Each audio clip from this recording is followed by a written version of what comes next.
चलो बात कर रहे थे कुछ और खबरों की। तो छत्तीसगढ़ कांग्रेस के प्रदेश प्रभारी सचिन पायलट के दौरे पर अब सियासत तेज हो गई है। रायपुर में मीडिया से बातचीत के दौरान कैबिनेट मंत्री रामविचार नेताम ने सचिन पायलट के रायपुर दौरे पर तंज कसते हुए कहा है कि वे सैर सपाटा करके चले जाएंगे। ईंधन की कमी होगी तो भरवाकर चले जाएंगे। अब मंत्री रामविचार नेताम ने कहा कि वीबी जी राम जी को लेकर कांग्रेस भ्रम फैलाने की कोशिश कर रही है। धान खरीदी पर उन्होंने कहा कि प्रक्रिया पूरी तरह से व्यवस्थित है। समस्याओं को 15 जनवरी तक हल किया जाएगा। साथ ही भूपेश बघेल को असम का ऑब्जर्वर बनाए जाने पर कहा कि जहां उनके पांव पड़ते हैं वहां सफाया होता है।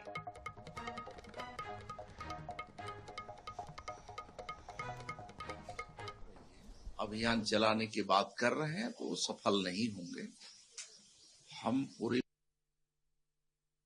विपक्ष में हैं, अपना कहीं कहीं उनको जो लगता है उनका अधिकार है वो करें, लेकिन कांग्रेस इसमें भ्रम फैलाने की कोशिश कर रही है। अभियान चलाने की बात कर रहे हैं तो वो सफल नहीं होंगे।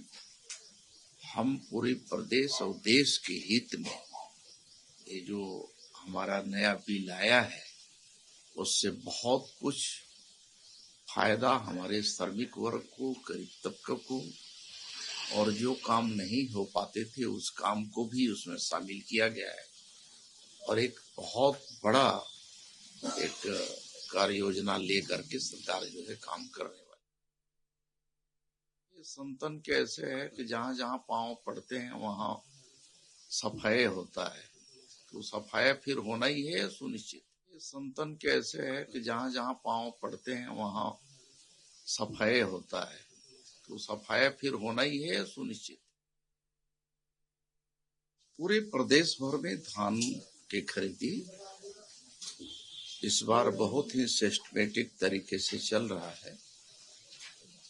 जहां जहां किसानों की समस्या आती हैं उसके समाधान करने के लिए हमारे प्रशासन के तमाम सारे अधिकारी